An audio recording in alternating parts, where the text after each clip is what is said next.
Of the 6 Infinity Stones, the Soul Stone is arguably the trickiest to wrap your head around. Of particular concern is the question of what happens to the stone if it's returned to the place from which it was taken. Thankfully, the writers of Avengers Endgame have come forward to explain exactly what happened to the Soul Stone in the film.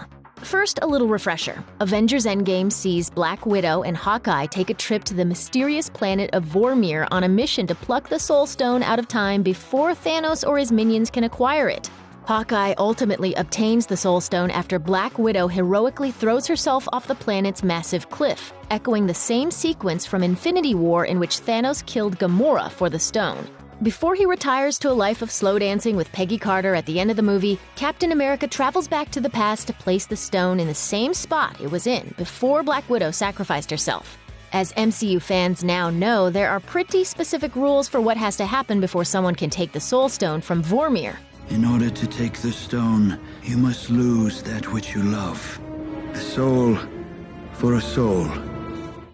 After Infinity War and Endgame, we've seen that part of the process go down twice, but we've never before seen anyone try to put that Soul Stone back. How did Cap successfully return the Soul Stone?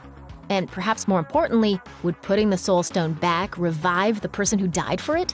Christopher Marcus and Stephen McFeely explained during a recent episode of Cinema Blend's Hero Blend podcast that Captain America faced no trouble returning the Soul Stone. But sadly, the soul for a soul exchange that Black Widow and Hawkeye made with the Keeper of the Stone, Red Skull, wasn't reversed in in that moment. How does one return the Soul Stone? That's a good question. I think it is an everlasting exchange. There's a slot. Yeah, that's right. Yeah, that's right. It's like an old-time bank. Yeah.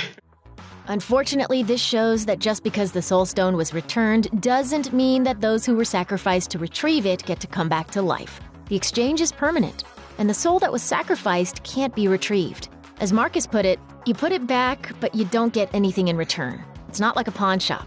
While fans held on to the hope that Black Widow could perhaps be resurrected once Captain America put the Soul Stone back on Vormir, that's apparently not going to happen, as it's simply not the way the Soul Stone works. Cap returning the Soul Stone only patched up the timeline. It didn't undo Black Widow's death. This has a huge repercussion on the future of the Marvel Cinematic Universe, since Marvel Studios is currently developing a Black Widow solo movie. How that's going to work with a dead Black Widow is sort of up in the air. It's possible the movie will be a prequel, giving us the backstory for Black Widow that the other MCU movies have only ever teased at.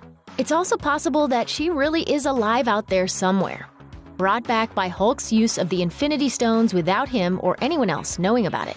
It's also possible that the movie will focus on an entirely different Black Widow. At this point, we just don't know. While Marvel has kept quiet about the film, there have been some clues as to when Black Widow's solo adventure might be set. Past reports pin the film as being a period piece set partially in Natasha Romanoff's younger years working with the KGB and then jumping forward to 15 years after the fall of the KGB.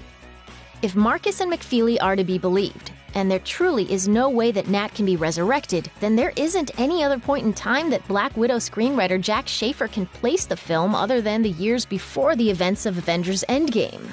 Losing Black Widow in Avengers Endgame was a painful experience, and though she may never come back to life in the present day to join the Avengers who lived through the film, it looks like the super spy is all set to make at least one more appearance on the big screen before fans say goodbye.